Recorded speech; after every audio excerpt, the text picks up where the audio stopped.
জনাইছে মুহূৰ্তৰ এটা ব্ৰেকিং নিউজ নগাঁৱৰ সোণাৰী বালিত অঘটন বিদ্যুৎস্পৃষ্ট হৈ মৃত্যু সোণাৰী বালি গাঁৱৰ 21 বছৰীয়া এজন যুৱক একেখন গাঁৱৰে খলিলুদ্দিন নামৰ ব্যক্তিগৰাকীৰ বাসগৃহত পানীৰ মটৰ কাম কৰিবলৈ যাওঁতে বিদ্যুৎস্পৃষ্ট হৈ মৃত্যু হয় যুৱকজনৰ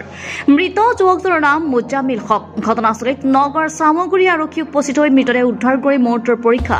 বাবে প্ৰেৰণ কৰে NMCH-লৈ ভাল কি খবৰ মানে বাপ বেটা দুইটাই গৈছিলে খলিলে ঘৰত মটৰ লগাবৰ কাৰণে মটৰ ফিটিং কৰি সূৰ্যতে মানে আৰ্টিং হৈ গ'ল মানে